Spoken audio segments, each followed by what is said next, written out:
welcome to another episode of Podcast on Fifth Ave. I'm Taylor Haase, you're Danny Shirey. We're on our second episode of the off-season now. It's pretty bleak as far as topics go, but we do have a lot to talk about.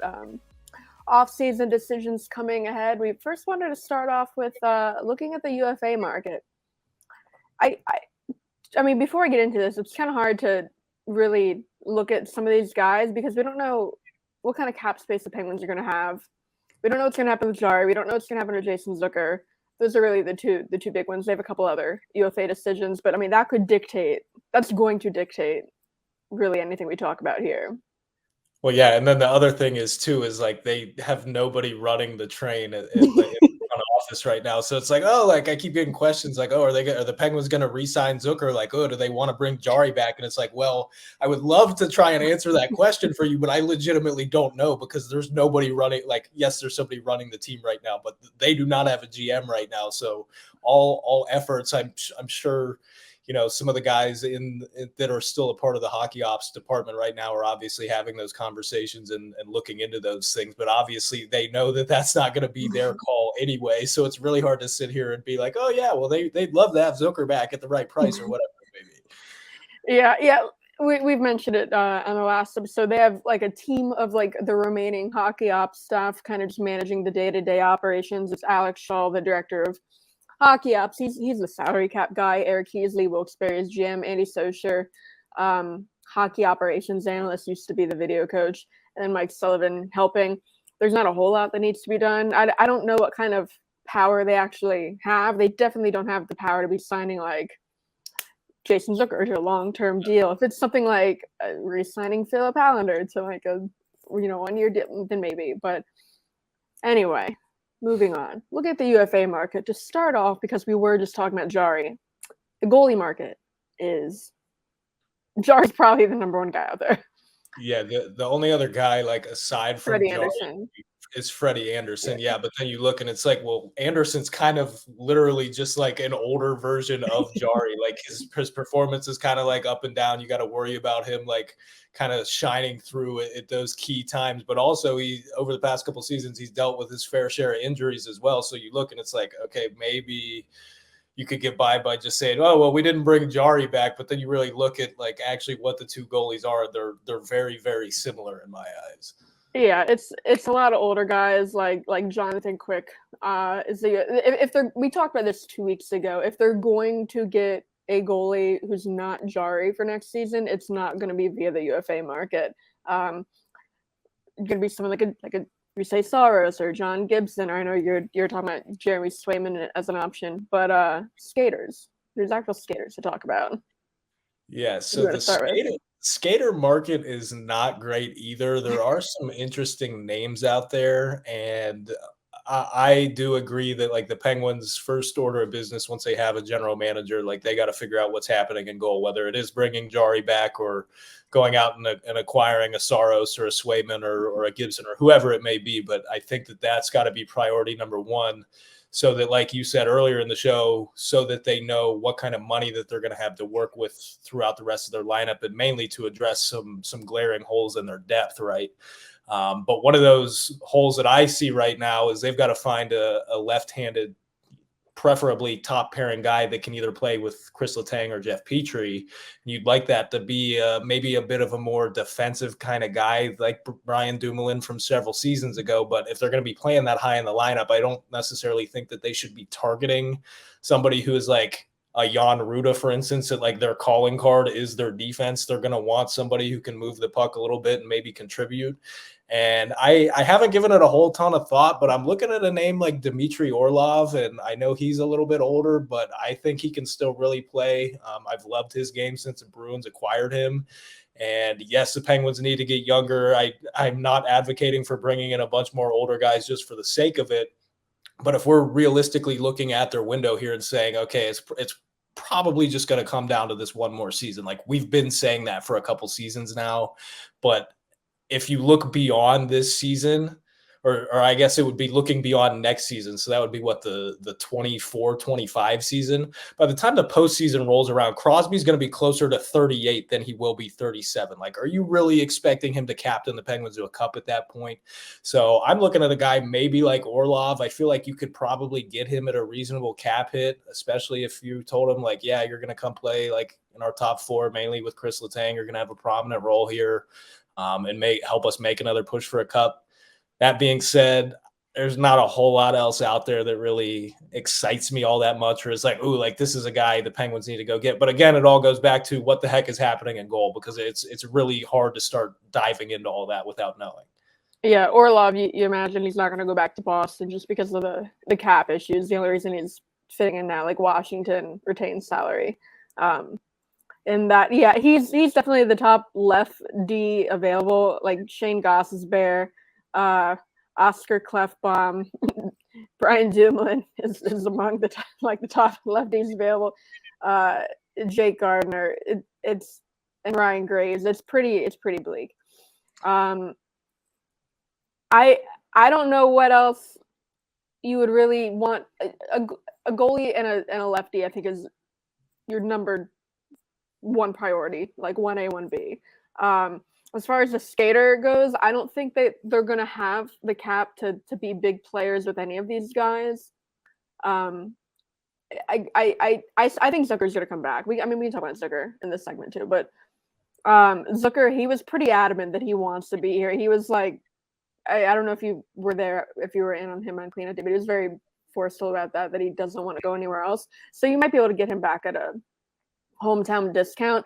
And if it's not him, then I don't know who else out there could replace him at a similar cap hit and play in your top six. Yeah, that's my biggest thing. Like, I'm still on the fence with Zucker and like have some pretty strict parameters about like how I would want to bring him back. But at the same time, I'm fully willing to recognize that like I have no idea how the heck they're going to replace the character and intangibles he brings to the table if he doesn't end up coming back. Yeah, and I know we talked about this on the 24/7 after cleanout day, but people talk about like injuries as a concern with him. I'm not really worried about that, because if you look back, 2 seasons ago when he couldn't stay healthy, it wasn't like, oh, he just had all these different things popping up. It was one thing the entire season. He started missing practices that year back in like early December. Maintenance days, and then he finally started missing time, and then that's when he started coming in and out of the lineup. But it was that same core muscle thing the entire season, and because he didn't have time to heal during the season, and then he has a full off season, gets better, and then it's not a problem at all this year. So I'm not worried about that. If you have to give him more term to keep the cap hit down, then do it. I don't think it matters. I think a deal similar to like what Rust has, where like Russ got a 6-year deal, 0 trade protection at all the last 3 years, because you figure the window is going to be closed by then, and then you just move on from him. That's something reasonable for Zucker. Yeah, I was talking with around the 412 guys and Jesse Marshall the other night, and we were talking about Zucker. Tyler specifically, he was talking about like, yeah, I wouldn't go over like 3 or 4 years on him. I'm with you. I don't necessarily care about the term as much, but if they can do something like Russ deal where they get the AAV, like I think I said, I probably wouldn't want to go like over 5 as my cap, but if they can get them like around that or anything below, I would feel comfortable doing that. Yeah. We'll wrap it up here. We're gonna be talking about the phase obviously probably every week, every other week, but it'll be a little easier when we have some clarity as to what kind of money they're going to have and who's going to be making those decisions. So stay with us. We're going to be talking about more off-season decisions in the next few segments. All right, and we're back. The Penguins have only ever bought out one player ever. It's Jack Johnson, and they're still paying for it.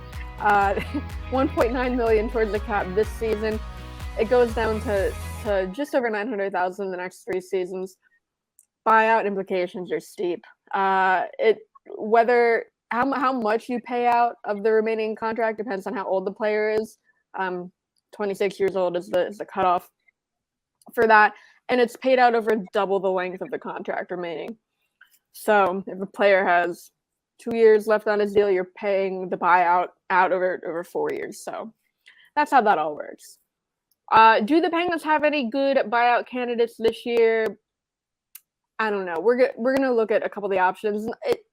It's never a great idea. Like the penalties are steep. A buyout is always the last resort. Ideally, you want to trade a player first, even if you have to retain like 50% salary, just because then you're paying for it for half the time. So I have 4 players we can talk about. The first one we have to mention, Jeff Carter. Everyone always says buyout Jeff Carter.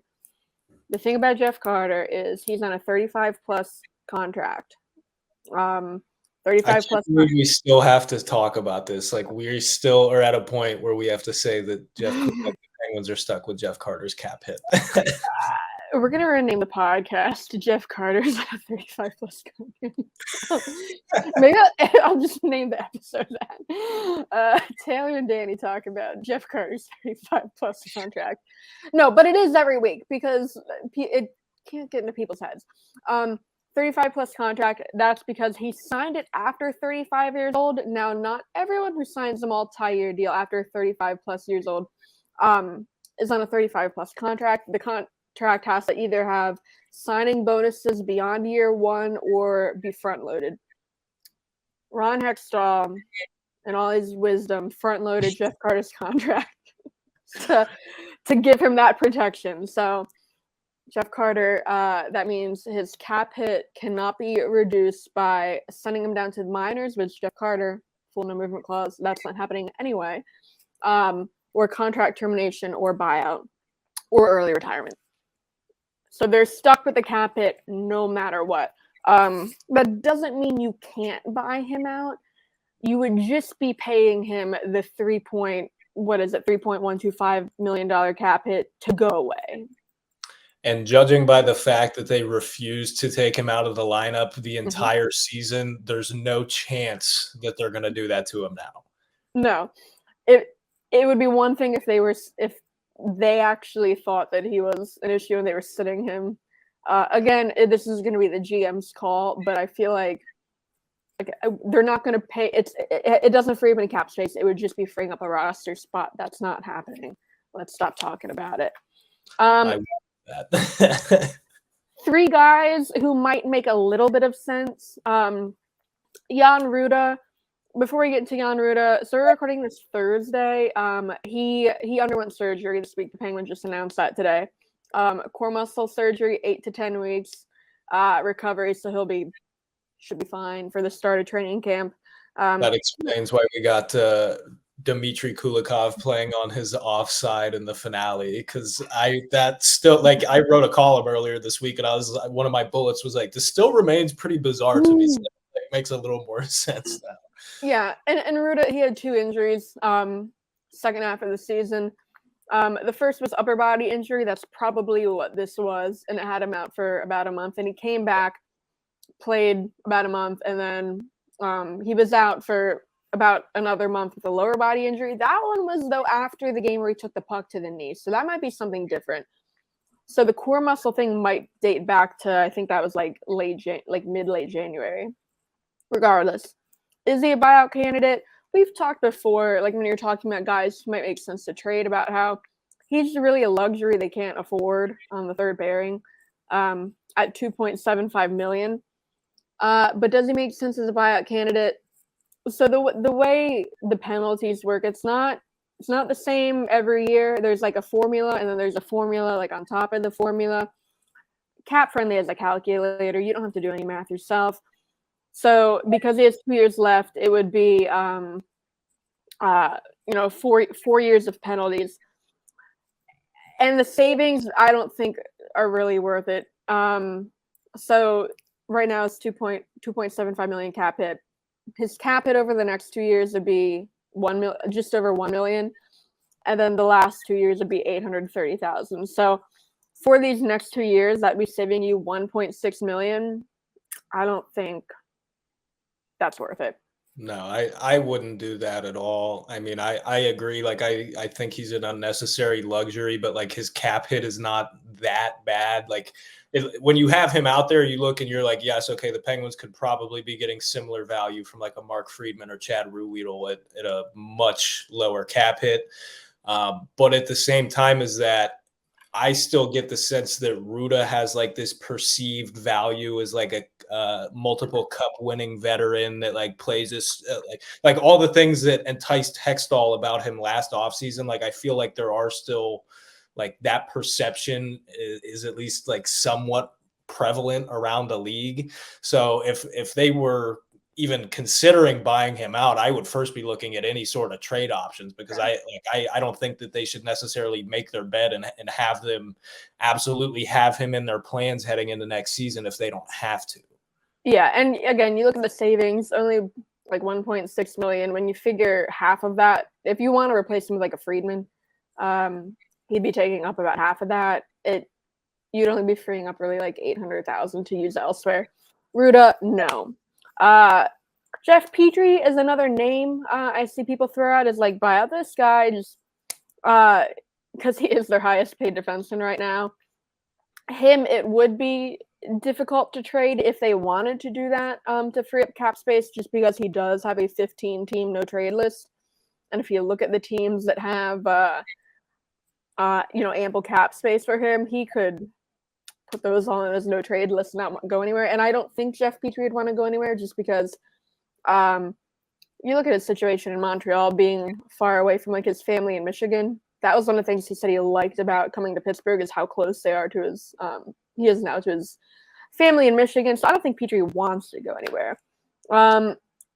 After this season, he has 2 years left on his contract that carries a $6.25 million cap hit. You look at the buyout.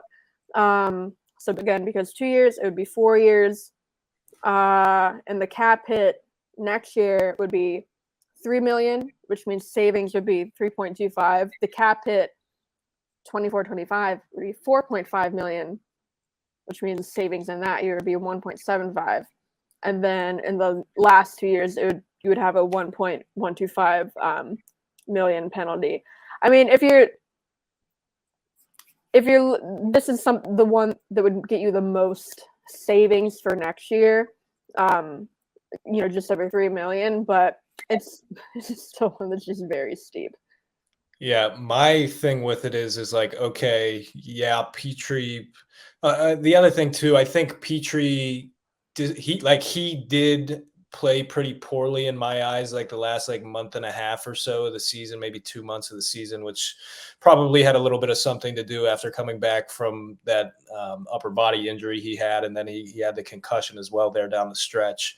But I think the thing about Petry is that he kind of, despite mostly playing well for a second pairing role, maybe being slightly overpaid, I think just at this stage of his career, some of his weaknesses were also just kind of stood out, like in the mess of that this Penguins team was. Like some of the things I noticed about Petry, like there were certain times where he tried to like do too much behind his own net on the breakout. He just like would do it way too slowly or just not get the puck off his stick quick enough. And then all of a sudden, like there's a flurry around the net and the puck's in the back of the net or something like that. So I think it was maybe a little bit of that, like,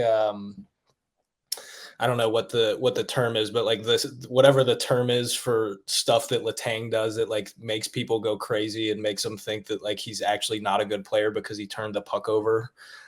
So whatever that like itis is, I think that maybe his issues have been a little bit overblown.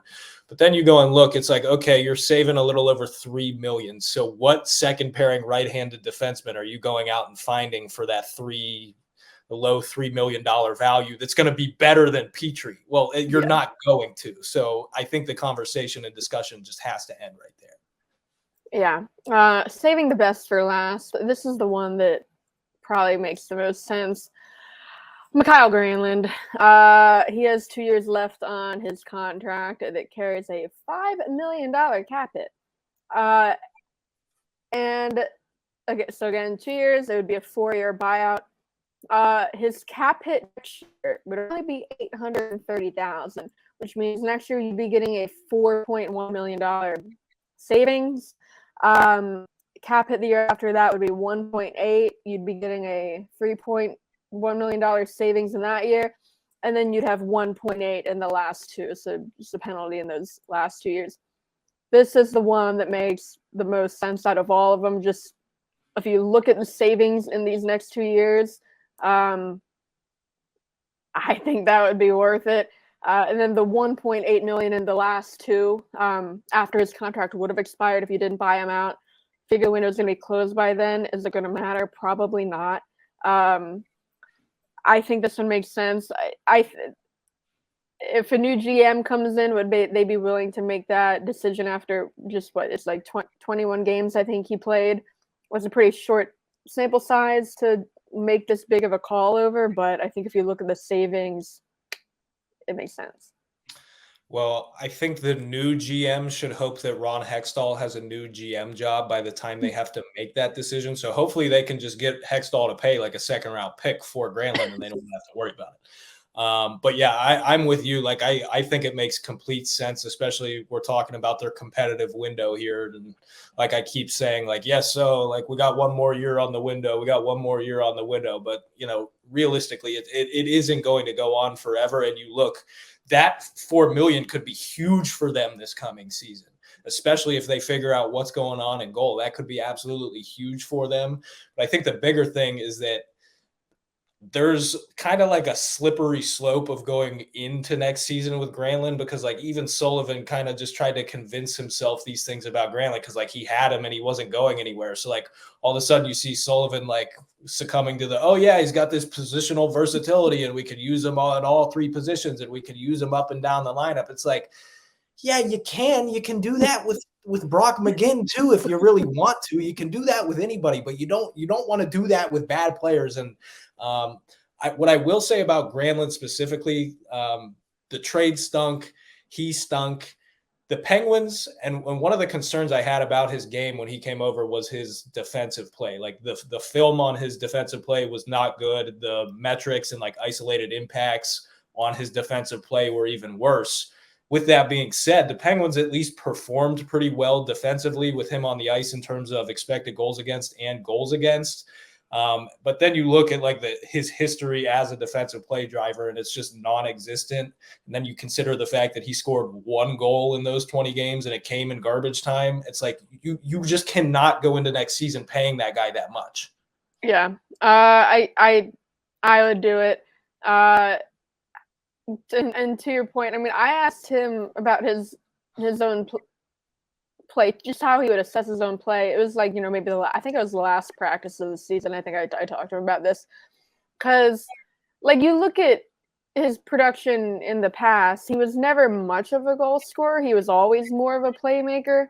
But even he wasn't getting like the assists here either. I think he finished with 4 or 5 in this. Yeah, in those 21 games. So I asked him just about, you know, how he thinks his time, and he was putting up the points in Nashville, but he was also playing in the top 6 role, better players. But I asked him how he thinks his time here is gone. And great reviews from Mikael Granlund about his own time here. He said like he's like, you have to know, like, I'm playing a role, more of a defensive role. He talked about his penalty killing. He said he felt great with the way he's played here. He said obviously you would like to help the team more in other ways, like putting up points, but it's not everything and you're playing a role. Respectfully, Mikael, you're getting paid $5 million a season. You're not like a $750,000 depth signing. When you're making that kind of much, like when you're making that much money, yes, I'm sure you were given a very specific role by the coaching staff, but your role is to not just, okay, I took care of my defense. Like one goal in 20 games is fine. That's just absurd to me. Like, yeah. I guess I get the rationalization from him. I don't necessarily expect him to come out and be like, oh yeah, I stunk and like I need to start putting up more points or whatever it was. But at the same time, it's like, are we just going to ignore the fact that you were paid very, very handsomely for being on the penalty kill? Like, yeah. And again, you talk about like he can play all, you know, positions, but they didn't even really do that. They had him at center for like 2-3 games. I think That's my thing with it, is like they put him at center. This is the guy they went out and got that was supposed to help him get over the edge into the postseason and everything. They try him out at center for a handful of games, and they're like, oh, no, not anymore. Like, holy crap. Well, and because look at his, he was playing mostly wing in Nashville. He did play a little bit of center in Nashville this season. I mean, he played center a lot earlier in his career. His faceoff skate a little better. Yeah, his faceoff percentage in Nashville this year before the trade was like 42%, not great. And then he came over, and in those couple games he played center, it was like either he's like he went like 12-0 or like 12-1 in one game. Like it was like one of the best faceoff performances in a single game by like a center in like Penguins franchise history. It was like number 2. But then he has others where he's like 2-9. So, but it evened out around 50%. I remember after that game where, he had that really good, face-off performance. Sullivan was asked, like, if Granlund keeps this up, could you see him being the guy you send out there in like key face-offs? And Mike Sullivan was like, yeah, maybe we'll, he didn't commit one way or another, but just said, they like the way Granlund's progressing and maybe he could get a bigger role. The question was code for like, could he take Jeff Carter's spot? That's not happening. So if not that, then I don't know where he fits in at center. So that's enough on that. Too bad, because he's a nice guy. He's a nice guy to talk to. Yeah, I feel bad that he's kind of got yes, he's kind of stunk, but it's not his fault that Hextall traded a second round pick. Yeah, Granlund. I had 2 Granlund jerseys in high school. I had his Minnesota jersey and I had his Team Finland jersey. So yeah, but probably shouldn't be here anymore. We're going to wrap it up for this segment. We're going to come back. We're going to talk about Alex Nylander. So stay with us for that. All right, and we are back. One of the decisions the Penguins have to make this offseason whenever they get a GM, Alex Nylander, he's an RFA. You have to assume he's going to be resigned. But another decision is just where he fits next year. Is it going to be in Pittsburgh? Is it going to be in Wilkes-Barre? He would have to clear waivers to go down to Wilkes-Barre next season. I think we're in agreement that he's earned a spot on the NHL roster. What do you think? Yeah, I mean, on one hand, I believe that, yes, he's 25 years old now. He's still an unproven commodity after being a very, very high draft choice. But with that being said, as we've discussed in the show already, the Penguins at some point throughout their lineup, to address their depth, they're going to have to try and squeeze some value out of bargain bin contracts, which means finding or utilizing guys who probably aren't all that great, but at least have some upside that maybe they can reach another gear on a somewhat consistent level, or maybe over short stretches or flashes in a pan where they can like really exceed the dollar amount that you're paying them. And that's exactly what I see in Nylander right now. I don't love basing a whole lot of this off of the 50 points in 55 games he had in Wilkes-Barre, but that obviously stands out because he only had the 9 games with the Penguins, and he only scored 1 goal and had an assist in those 9 games. But when after the season ended, I just yesterday, or well, what's today? Thursday. It was today that I wrote a drive to the net column on Nylander and why I think that he has earned himself a spot in the lineup. And it basically boiled down to, despite the fact that he only had those 2 points in 9 games, we know that he has the puck skills. We know that he has the offensive instincts that over time, and once he's been given the opportunity to kind of settle into things, that the production should come around. It's always been a question of, can his off-puck play, specifically his work in the defensive zone and the pace of play, and his processing power and his decision-making, can all of those things kind of come together to make his offensive skills matter? Well, when I was going back and watching film on Nylander in each of the 9 games he played up in the NHL, I was floored at the details in his off-puck play. And a lot of the stuff that he was doing is the kind of things that Mike Sullivan requires from players in his bottom 6. Now, Nylander's not necessarily out there playing like Brandon Tanev and running guys through the wall and skating with his tongue out and going crazy bug eyes, all that kind of stuff. But there were points in time where Nylander was like a one-man wrecking crew on the forecheck. He was extremely, extremely sound in the defensive zone, and he seemed to be reading the game pretty well. So all of a sudden you see all these things, and you're like, okay, he seems to be taking care of business in that department. And we know the fact that he has that offensive pedigree. That all should come together at some point. And I can't help but think the fact that he was up and down and back from Pittsburgh and back from Wilkes-Barre so many times, like that's got to affect your performance somewhat, right?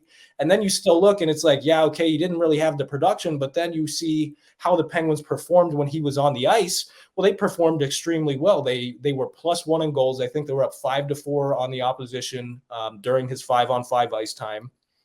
But on top of that, they controlled over 60% of the shot attempts, shots on goal, expected goals, right? And that very small sample here, but it's important when you're looking at a player like that. It's like he's not crushing you when he's out there. Well, that's a really good thing because that was basically what the concern was about this player and this guy's impact. So my thought process is if you can get him back, and obviously because he is a restricted free agent, if they want him back, they can have him back.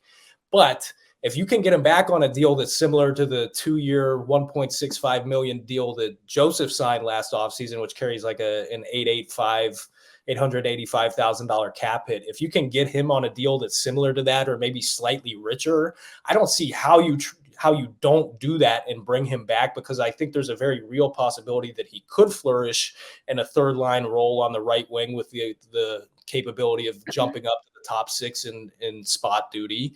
And at worst, he's probably at least sufficient depth if you're not going to have him in the lineup. That's my rant. Agree with all of it. I mean, I watched him a lot in Wilkes-Barre. I watched him a lot, after the trade last season too.